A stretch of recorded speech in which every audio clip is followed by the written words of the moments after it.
Hey guys, so I just wanted to talk to you guys. I'm pre-filming a video to post this week, so this video is going to be about a question that I get asked a lot. So sit down and let's get right into this video. So, a question that I get asked a lot is, if you could take back having CF, would you? And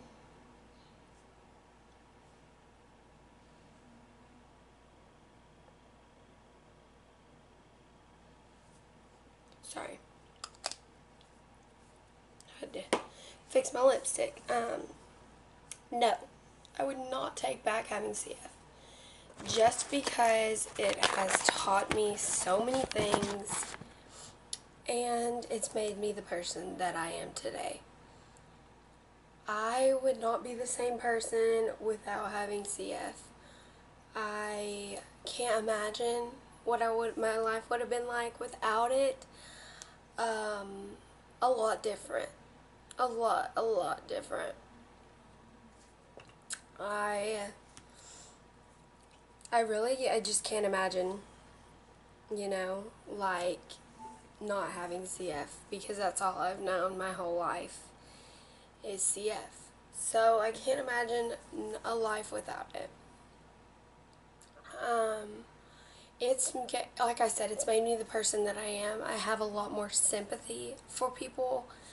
I have a huge heart for people, for children, for anyone that has to go through things, or anyone that's in pain, or like when my mom was in pain after her surgery, her brain surgery, after breaking her back from having seizures.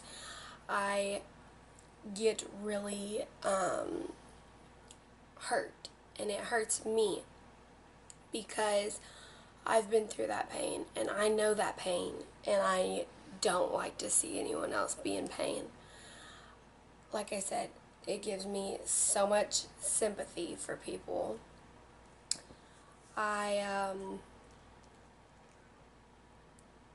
When I'm in the hospital, I mentioned this in another video.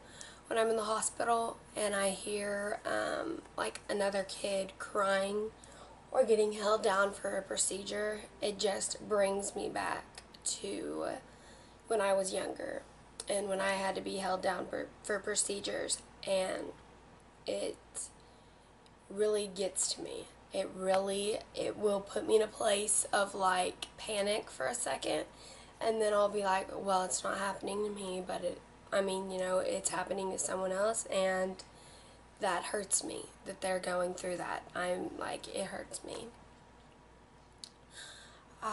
Like I said, I hate to see others in pain, and a children's hospital is not a good place to be if you are that way.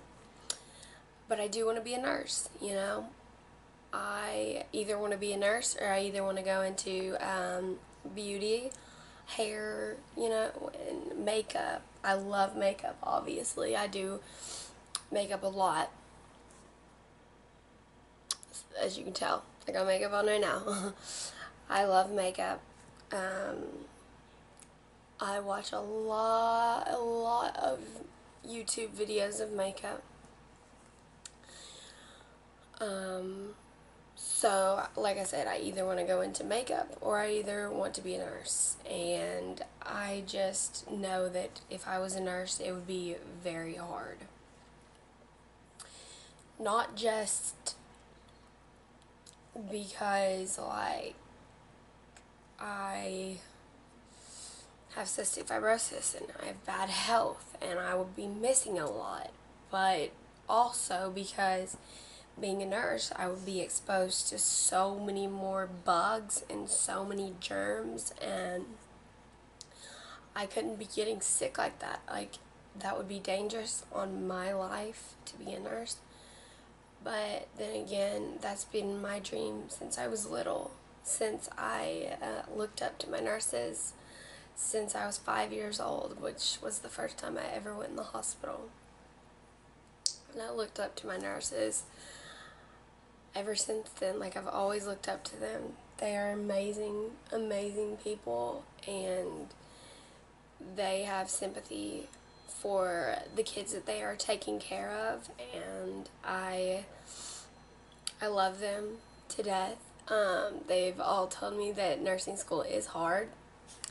They didn't lie to me. They were like, yes, nursing school is hard, but you can do it. And I'm like, well, yeah, I can do it, but can I? Like, can I do it? I don't know, you know? I think about it a lot, and I'm like, could I really be a nurse? Like, could I do it? And the things holding me back is that I feel like I am not, I feel like I'm not smart enough, which, I mean, I don't think that's true, but I tell myself that all the time, that I'm not that smart. But because I was on homebound a lot through my life, I didn't learn a lot. So I was, I had a homebound teacher, and they didn't really know much,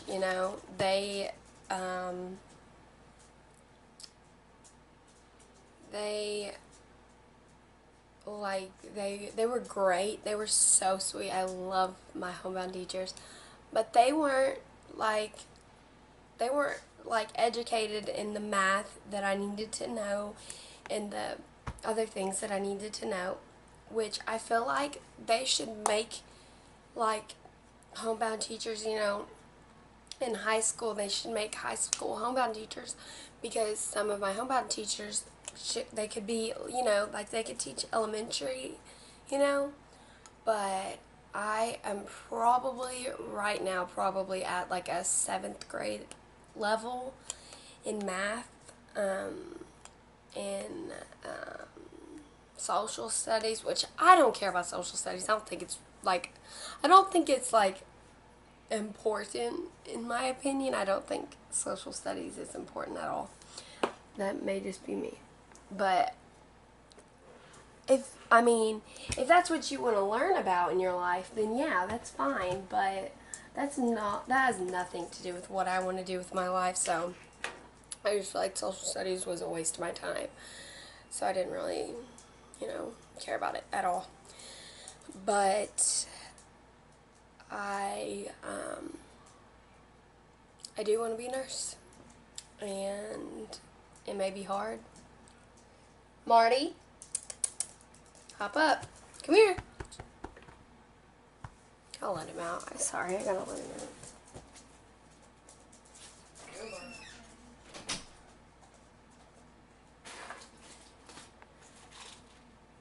Sorry, I'm trying to find my lip gloss.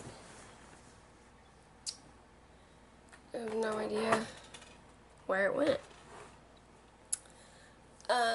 But anyways, so I've came to the conclusion that I don't know what I want to do yet, and that's okay to not know what you want to do. But anyways, that's another question I get asked a lot is, what are you going to do with your life, Alex? What are you going to do when you get out of high school? And I graduated high school, so now all I get asked is, well, what are you doing? Now that you've graduated, what do you plan on doing? Do you plan on going to college? Do you plan on doing this? Do you plan on doing that? Blah, blah, blah, blah, blah. And when I'm in the hospital especially, I get asked that question. And I have to repeat the same story every single freaking time that someone asks me that. And I'm like, sometimes I'm just like, I don't know. Like, I'm not in the mood, all the time to talk to people. And when I first wake up in the morning and I'm in the hospital and people are asking me, what do you plan on doing with the rest of your life? And all this, I'm not in the mood to talk about that. And I'm really not. So please leave me alone. Like, some people don't understand that at 8 in the morning when I just woke up, I'm not a morning person at all. Like, no. Not at all. I'm not a morning person. So when people are waking me up, I'm in a bad mood. And I'm rude to people usually when they are waking me up. I don't mean to be, but I'm just usually rude to people just because I don't like being woken up. Like, I have gotten into it with a few respiratory therapists because they woke me up really early. But and sometimes, when I'm in the hospital, especially this last hospital stay, it taught me so much. I know it was just like it was a hospital stay that really taught me a lot. Honestly it did. I was there for 21 days. That's the longest stay I've ever had. I know other people stay longer, and I feel for you. If you had stayed that long in the hospital, I feel for you.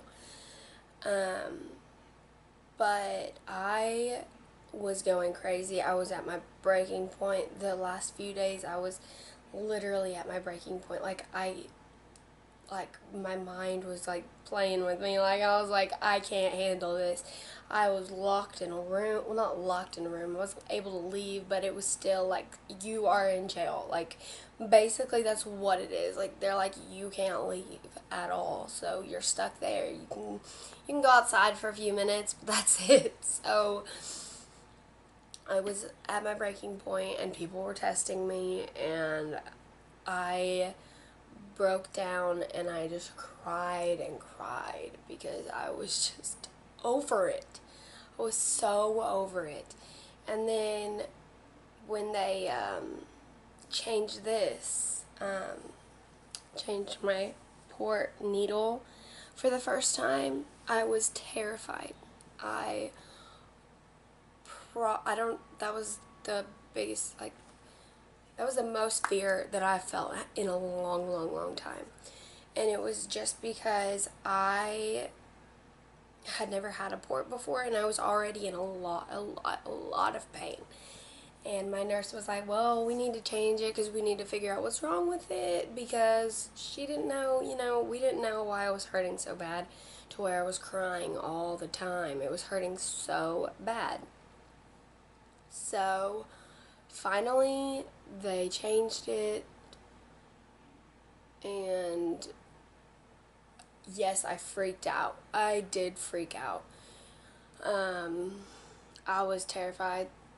It hurt pretty bad to have it changed after it had just been put in, and it was just cut open, and then they put a needle through, and it didn't feel good. I screamed. But that's okay. If you are in pain and you're scared and you don't know what to do, you can scream, you can cry, you can squeeze their hand. That they let me do that. They let me squeeze their hands, and they're there for me. They talk to me, they talk me through it. It's just good to have people that there. I have to get my port accessed on my next appointment, which is in about probably 2 weeks. I'm still super nervous, but they have found the right dose of anxiety meds for me. I'm super nervous, and it's super new to me. This port is super new to me, so I'm not used to this, I don't know what to expect with all the port stuff. I know what size needle I need and all that stuff, but I don't know all the I want to learn how to get it accessed at home and get it flushed at home, because you have to do that once a month. So I would like to learn how to do that. Not to myself. I could not do that to myself. I couldn't put a needle through myself. Maybe later on in my life. I just couldn't do that now. I couldn't. But I could let my mom and I could let my boyfriend do that, definitely. I would feel okay with them doing that. And of course, as I get older, I plan, on living with my boyfriend, if and he will probably be accessing it. I'll probably ask them to teach him how to access it, and hopefully we can work that out. Right now, though, it's just not that. I will definitely get it flushed at the hospital for about a month. For about a year. I am really just nervous. I mean, I just got to get used to having it and used to the needle sticks of it and getting it flushed and all that. And then I think it'll be okay. Once I'm used to it, I think it'll be okay. But when I got my port needle changed for the first time, and it was a procedure, and I hadn't had like a procedure like that in a long time. And it brought me back to, like, I think I panicked more because it brought me back. Because I have PTSD from all the procedures that I've been through. Alright. When I was getting it changed, it brought me back to that panic feeling, I panicked and I freaked out and I screamed and I cried, and they had to hold me down. And it, like, yes, I'm 17, but that's okay. That's okay. Just because, it brought me back to that state of panic, and my PTSD hit me, and it made me panic. And I don't even think it was because of the pain. I think it was because of the memory of being held down and the memory of having procedures done like that, where they have to wear the masks and they have to have the gloves and they have to be sterile.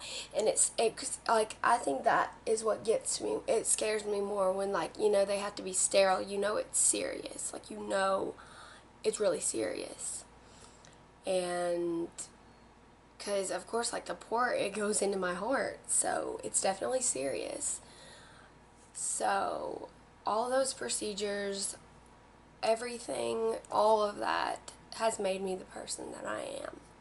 So, would I take back having cystic fibrosis ever? No. I would not. I definitely would not. If there was a cure out, would I take the cure? That's for another video. Well, you'll find out about that in another video. But would I ever take back having CF and, like, my hospital stays in my life? No. I would not, because I would not be Alex. I would not be the Alex that everyone knows. I could have been mean and hateful and not have any sympathy for people. No. I have a lot of sympathy for people, and I have a big heart, and I like that about myself, that I have a big heart. So that is this video. Thank you guys for watching. It means the world to me.